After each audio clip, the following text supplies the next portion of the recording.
2024 లేదా 25లో డిగ్రీ లేదా బీటెక్ చదివారా? సాఫ్ట్వేర్ జాబ్ కోసం ఎదురు చూస్తున్నారా? అయితే కోడ్ జ్ఞాన్ 100 డేస్ కోర్సులో చేరండి, జాబ్ సాధించండి. Welcome to Suman TV. నేను మీ సుమన్ టీవీ.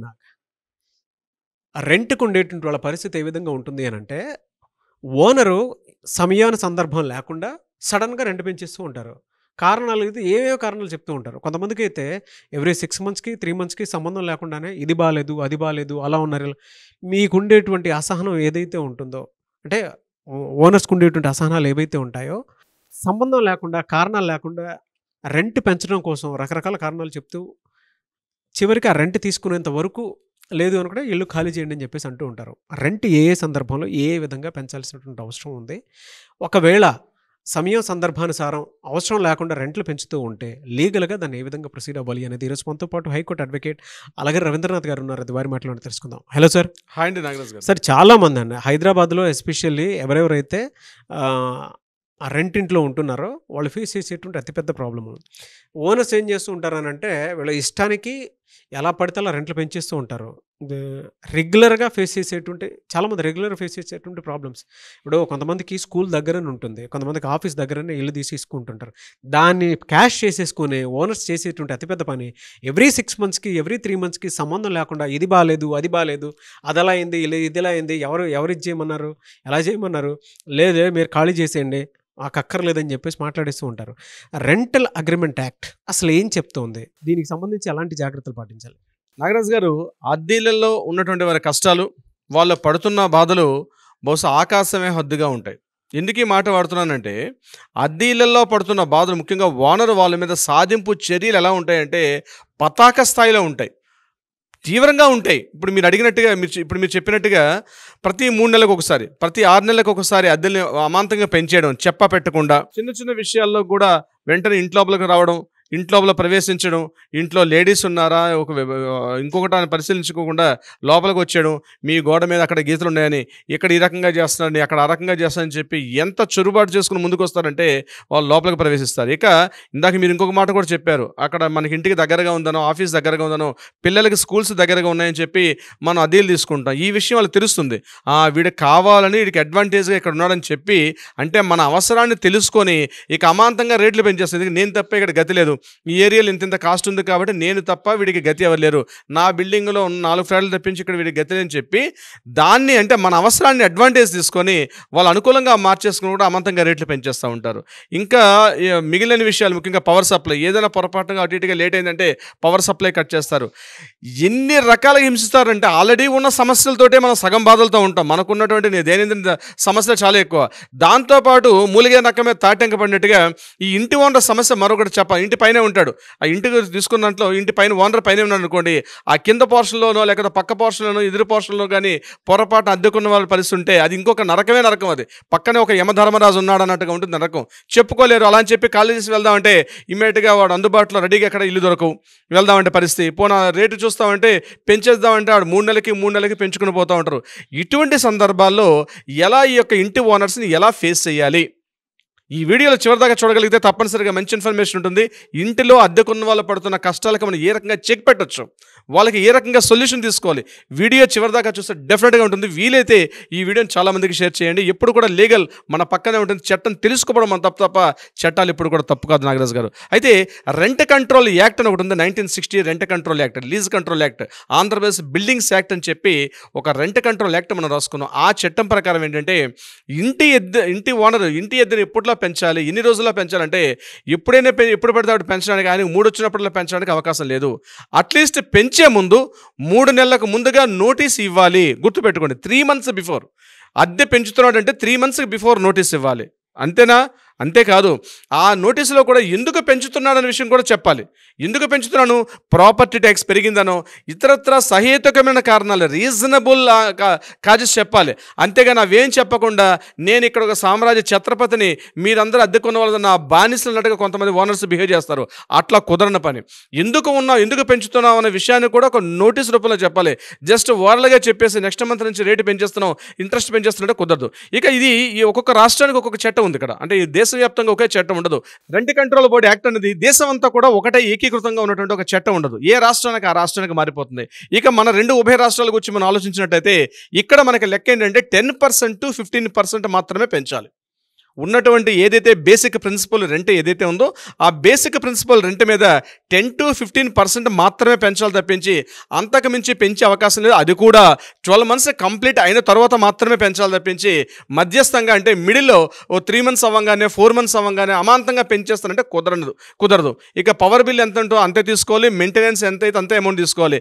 రెంట్ అన్నది ఏదైతే ఉందో స్పెసిఫిక్గా ఇద్దరు అగ్రిమెంట్ రాసుకునేటప్పుడు మ్యూచువల్గా రాసుకునేటప్పుడు ఏ డేట్ అయితే మెన్షన్ చేస్తామో ఆ డేట్ చేసిన మెన్షన్ డేట్ నుంచి అంటే ఫర్ ఎగ్జాంపుల్ ఆయన రెంట్ ముందు ఒక అడ్వాన్స్ పే చేస్తాం, ఒక 2 months advance 3 months advance collect చేస్తారు. అంటే కాషన్ డిపాజిట్గా మనం తీసుకుంటారు. ఎందుకంటే ఏమైనా డ్యామేజెస్ చేస్తే ఈ అమౌంట్ మీరు అడ్జస్ట్మెంట్ చేస్తారా when we are vacant the property అన్నప్పుడు, లేదా మీరు దాన్ని కంటిన్యూషన్ అంటే ఇచ్చేటప్పుడు రిటర్న్ చేస్తారని కూడా స్పష్టంగా రాసుకోవాలి. అంటే ఫర్ ఎగ్జాంపుల్ 3 months అడ్వాన్స్ ఇచ్చాం, ఈ 3 months అడ్వాన్స్ వేకెంట్ చేసేటప్పుడు ఈ ఫోర్ఫిట్ చేస్తారా లేకపోతే ఇచ్చేటప్పుడే మనం అమౌంట్ రిటర్న్ చేసి ఇస్తామన్నది కూడా క్లాజెస్ రాసుకోవాలి. ఇక్కడ ఈ పాయింట్ రాసుకున్న తర్వాత ఎప్పుడైతే ఆయన పెంచాలనుకుంటున్నాడో డేట్ ఇక్కడ జాగ్రత్త గుర్తుపెట్టి అగ్రిమెంట్ రాసుకున్న డేట్ నుంచి 1 year కాదు. ఇప్పుడు సపోజ్ మీరు ఒక రెంట్కి 15,000 రూపాయలు పే చేస్తున్నారు. 15,000 రూపాయలు పే చేసుకుంటూ ఫర్ ఎగ్జాంపుల్ ఇది మన జూన్లో ఉన్నాం. సో జూన్లో ఆయన మంత్లీ పే చేసుకుంటాడు. ఎప్పుడైనా సడన్గా ఆగస్టులో పెంచాలని అనుకుంటున్నాడు అనుకోండి, ఆగస్టులో మీన్ ఈ అగ్రిమెంట్ పీరియడ్లో పెంచే అవకాశం లేదు. ఎట్టి పరిస్థితుల్లో విత్ ఇన్ ద ఒకసారి అగ్రిమెంట్ రాసుకున్న తర్వాత అగ్రిమెంట్ పీరియడ్లో ఎప్పుడు కూడా పెంచే అవకాశం లేదు.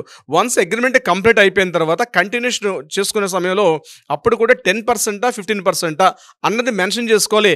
అది కూడా ఈ డాక్యుమెంట్లో ఇప్పుడే మెన్షన్ చేయాలి. అంతేగాని హాల్ ఆఫ్ సడన్గా మిడిల్ ఆఫ్ ద ఇయర్లో మిడిల్ ఆఫ్ ద టెన్యూర్ టైంలో సడన్గా పెంచేస్తానంటే ఎట్టి పరిస్థితిలో కుదరదు. ఇది మాత్రం గుర్తుపెట్టుకోవాలి. తర్వాత ప్రాపర్టీలో ఓనర్స్ ఇంకో రకంగా హెరాస్మెంట్ ఏంటంటే లైట్స్ ఆఫ్ చేసుకోవడంలో ఆన్ చేసుకోవడంలో కూడా వచ్చి సతాయిస్తుంటారు. అంటే మన ప్రైవసీ ప్రాపర్టీలో కూడా వచ్చేస్తారు. అంటే వాంది ప్రాపర్టీ నాది ఇల్లు అని చెప్పి ఆయన సమయం సందర్భం లేకుండా పెట్టకుండా డైరెక్ట్గా ఇంటికి వచ్చే అవకాశం కూడా చేస్తుంటారు. ఇది చాలా వాళ్ళకి రిస్ట్రిక్షన్ చేస్తుంది. మన ఇక్కడ రెంట్ అండ్ లీజ్ అగ్రిమెంట్ డీడ్లో కూడా ఇక్కడ స్పెసిఫై చేస్తుంది ఓనర్ తన ప్రాపర్టీ అని చెప్పి వితౌట్ పర్మిషన్ వితౌట్ ఎవరైతే ఓనర్ కన్సెంట్ లేకుండా డైరెక్ట్గా ఇంట్లోకి వచ్చే రైట్ ఆ ప్రాపర్టీ ఓనర్ కూడా లేదు. ఒకసారి లీజుకి ఇచ్చిన తర్వాత ఒకసారి టెనెంట్కి ఇచ్చిన తర్వాత తన ప్రాపర్టీ అయినప్పుడు కూడా దాంట్లోకి వెళ్ళే అవకాశం కూడా ఉండదు. ఇకపోతే కొన్ని సందర్భాలు ఏం చేస్తారంటే ప్రాపర్టీ ట్యాక్స్ ఏదైతే 6 months పెంచుతున్నారో అది కూడా టెనెంట్స్ మీద వేసే సందర్భాలు కూడా ఉంటాయి. అటువంటి సందర్భాలు మీరు పెట్టుకోండి. మీరు రాసుకున్నటువంటి డాక్యుమెంట్లో ప్రాపర్టీ ట్యాక్స్ కూడా మీరు పే చేస్తున్నారా లేదా ప్రాపర్టీ ట్యాక్స్ ఓనర్ పే చేస్తున్నాడు అన్న క్లాజ్ని కూడా మెన్షన్ చేస్తారు. చాలామంది ఈ క్లాజ్ మెన్షన్ చేయరు. ప్రాపర్టీ ట్యాక్స్ ఓనర్ పే చేస్తాడేమో అనుకుంటారు. ఆయన మిడిల్ ఆఫ్ ద ఇయర్ వచ్చి ప్రాపర్టీ ట్యాక్స్ ఒక 5,000 రూపాయలు వచ్చింది, 5,000 రూపాయలు ప్రాపర్టీ ట్యాక్స్ కూడా మీరే పే చేయండి అని చెప్పి కూడా మాకు కొన్ని కేసులు వస్తుంటాయి. సో ప్రాపర్టీ ట్యాక్స్ ఎవరు పే చేస్తున్నారు? 6 months ఒకసారి మనకి ప్రాపర్టీ ట్యాక్స్ వస్తుంది. ఆ property tax payment owner pay చేయాలన్నా లేకపోతే మీరు ఇస్తున్నటువంటి రెంట్లోనే కలిపే ఉంటుంది అన్నది కూడా మెన్షన్ చేసుకోవడం ఇంపార్టెంట్. ఇక్కడ గుర్తుపెట్టుకోండి, రెంట్ అమాంతంగా ఉన్న ఫలంగా పెంచే అవకాశం అయితే లేదు. నెంబర్ 2, ఎప్పుడు పడితే అప్పుడు ఓనర్ మన ఇంట్లోకి మన ప్రిమిసెస్లోకి అలౌ చేసే అవకాశం లేదు. నెంబర్ 3, ప్రాసెస్ ఏదైతే ఉందో ప్రాపర్టీ ట్యాక్స్ ఏదైతే ఉందో అది కూడా అమాంతంగా టెనెంట్స్ మీద వేసేయడం కాకుండా చెప్పపెట్టకుండా ఏది రాసుకున్నా క్లియర్గా ఒక వ్యాలిడిటీ డాక్యుమెంట్ లీగల్గా రాసుకోవాలి. ఒక టెక్నికల్ పాయింట్లో రాసుకోవాలి. అంటే మనకు వచ్చిన పాయింట్స్ రాసుకుంటే అది డాక్యుమెంట్ అవ్వదు. లీగల్గా మనకి చట్టం ఏం చెప్తుందో చట్టం చెప్పినట్టుగా మనం డాక్యుమెంట్ రాసుకోవాలి. అందుకే ఇక్కడ ఒక అడ్వకేట్ అవసరం. మాకు తెలుసు కదా అని అనుకుంటే కుదరదు. అక్కడ మీకు సపోర్టింగ్ మీరు రాసుకుంటారు, వాళ్ళకి సపోర్టింగ్ వాళ్ళు రాసుకుంటారు. కాదు, మీ బోత్ సైడ్స్ కూడా ఈక్వల్గా లీగల్గా మెన్షన్ చేస్తూ కొన్ని డ్రాఫ్టింగ్ ఉంటుంది. అది చేసుకోవడం చాలా ఇంపార్టెంట్. అంతేగాని రోడ్డు పక్కన లేకపోతే రిజిస్ట్రేషన్ ఆఫీస్ దగ్గర డాక్యుమెంట్ రైటర్స్ ఉంటారు. దయచేసి డాక్యుమెంట్ రైటర్స్ దగ్గర ఒక స్టాండర్డ్ ఫార్మేట్ ఉంటుంది. ఆ డాక్యుమెంట్ ఫార్మేట్స్ మాత్రం 80% కూడా ఫాలో కండి. ఎందుకంటే మీకు మీ ఓనర్కు ఉన్నటువంటి ఒక అండర్స్టాండింగ్ మారిపోతుంది, వేరే వాళ్ళకి వేరేగా ఉంది. ఒక స్టాండర్డ్ ఫార్మేట్ ఇలానే ఉంటుంది కాబట్టి ఈ స్టాండర్డ్ ఫార్మేట్ ఇలానే ఫాలో అవ్వాలని చెప్పి ఎక్కడ కూడా ఉండదు. సో మీరు తప్పనిసరిగా ఇటువంటి ఒక ప్రాపర్టీ రెంట్కి తీసుకున్నా లీజుకి తీసుకున్నా ఏం తీసుకున్నా సరే ఒకసారి అడ్వకేట్ని కన్సల్ట్ చేయడం. అడ్వకేట్ ఆ లీగల్ టెర్మినాలజీస్ ఉంటాయి, లీగల్ డిస్కషన్స్ ఉంటాయి. ప్రతి ఈచ్ అండ్ ఎవ్రీ పాయింట్ మీరు డిస్కస్ చేస్తారు. ఇది ఫీజిబిలిటీయే కాదా, మీకు డౌట్స్ మీరు రైజ్ చేస్తారు. ఈ డౌట్స్ ప్రకారం అది లీగల్గా వ్యాలిడ్ పాయింటా కాదా అది కూడా అడ్వకేట్ చెప్తారు మీకు. అది సో మీరు ఏదైనా 100 పాయింట్లు మీరు అనుకుంటారు, అవన్నీ కూడా లీగల్గా యాక్సెప్టెన్స్ కాకపోవచ్చు. ఎందుకంటే మీ సపోర్ట్గా మీరు రాస్తారు. కాబట్టి అసలు యాక్ట్ ఏం చెప్తుంది, యాక్ట్ ప్రకారంగా బోత్ సైడ్స్ కూడా ఒక ఫార్మేట్ రాస్తారు. సో డెఫినెట్గా ఇటువంటి రెంట్స్ ఇబ్బందులు పడకుండా ఉండాలి, అద్దె ఉన్న వాళ్ళు అద్దెలు ఇబ్బంది పడకుండా ఉండాలి, అద్దెదారులు ఎవరైతే ఉంటారో వాళ్ళు ఓనర్ నుంచి ఇబ్బందులు పడకుండా ఉండాలంటే లీగల్గా సెక్షన్స్ ఉన్నాయి, అవి తెలుసుకోవడం బాధ్యత. రవీంద్రనాథ్ అడ్వకేట్ మేము ఎప్పుడూ మా లీగల్ టీం మీకే పనిచేస్తుంటుంది. ఎటువంటి లీగల్ సలహాలు కావాలనుకుంటే తప్పనిసరిగా ఎనీ టైం కూడా సపోర్ట్ చేస్తుంటాం నాగరాజు గారు. ఎనీవే సార్, థ్యాంక్ యూ అండి, వెరీ గుడ్ ఇన్ఫర్మేషన్ సార్. చాలామంది మనోభావాలు ఇవన్నీ ఎలానంటే చెప్పకుండా ఏసీలు పెట్టించొద్దు, మేకులు కొట్టొద్దు, లేదు అని అంటే వాటర్ ఎలా పడితే అలా వాడొద్దు, మీ ఇష్టానికి మీ ఇంట్లో బట్టలు ఉతుక్కోవడానికి ఏదైనా మషిన్స్ అలాంటివి ఏమైనా తీసుకురావాలనుకున్నా కూడా మా పర్మిషన్ కావాలి, గీజర్ పెట్టుకోవాలనుకున్నా మా పర్మిషన్ కావాలి, లేదు మీరు అలా ఉండకూడదు ఇలా ఉండకూడదు, ఒకవేళ పర్మిషన్ తీసుకున్నా కూడా మీ వల్ల కరెంట్ బిల్ ఎంత వస్తుంది అని చెప్పేసి హరాస్ చేసేటువంటి వాళ్ళు ఉంటారు. కరెంట్ బిల్లు పేరు మీద కూడా రెంట్ పెంచుదాం అనుకున్నటువంటి వాళ్ళు చాలా మంది ఉంటారు. అవునండి, ట్రూ. మాకు ఇలా కాదండి, మాకు ఇలా అవ్వట్లేదండి, అలా అవ్వట్లేదండి అని చెప్పి ఎలా అంటే కొంత గ్రీడీకి వెళ్ళిపోయేటువంటి వాళ్ళు చాలా మంది ఉంటే హెరాస్ చేస్తూ ఉంటారు. ఇళ్లలో ఎవరు లేని టైంలో కూడా దూరిపోయి ఇబ్బంది పెట్టేటువంటి వాళ్ళు చాలా మంది ఉంటారు. అవునండి. అటువంటి వాళ్ళు మిమ్మల్ని అప్రోచ్ అవ్వాలి అని అంటే మానసికంగా ఎవరైతే ఇవన్నీ అనుభవించుకుంటూ ఇంకా ఎక్స్ట్రీమ్ అయిపోతుంది, మా వల్ల కాదు, మేము ఇది ఖాళీ చేసే లోపు అతనికి బుద్ధి రావాలి అనుకునేటువంటి వాళ్ళు చాలామంది ఉంటారు. కాబట్టి అడుగుతున్నాను, మిమ్మల్ని అప్రోచ్ అవ్వాలంటే ప్రాసెస్ ఏంటి? తప్పనిసరిగా నాగరాజు గారు ఇటువంటి లీగల్ సమస్యలకి రవీంద్రనాథ్ అడ్వకేట్ లీగల్ టీం ఎప్పుడు కూడా అందుబాటులో ఉంటుంది. వీలైతే కింద స్క్రోల్ అవుతున్న నెంబర్ని కాంటాక్ట్ చేయండి, లేదా అట్లీస్ట్ మీ డీటెయిల్స్ని వాట్సాప్లో ఉంటే వాట్సాప్లో కంటెంట్ పంపించండి, అపాయింట్మెంట్ తీసుకోండి. మన లీగల్ టీం మీకు ఎప్పుడు కూడా అందుబాటులో ఉంటారు. కింద స్క్రోల్ అవుతున్న నెంబర్ని ఎయిదర్ కాల్ ఆర్ వాట్సాప్ చేస్తే తప్పనిసరిగా మన లీగల్ టీం వాళ్ళకి పూర్తిగా సలహా సహకారాలు ఇచ్చే ప్రయత్నం కూడా చేస్తారు Nagaraju garu. Okay, thank you sir, thank you so much Ravindranath garu. Thank you so much Nagaraju garu. Suman టీవీలో మీ పర్సనల్ అండ్ బిజినెస్ ప్రమోషన్స్ కోసం కింది నెంబర్కి కాంటాక్ట్ చేయండి.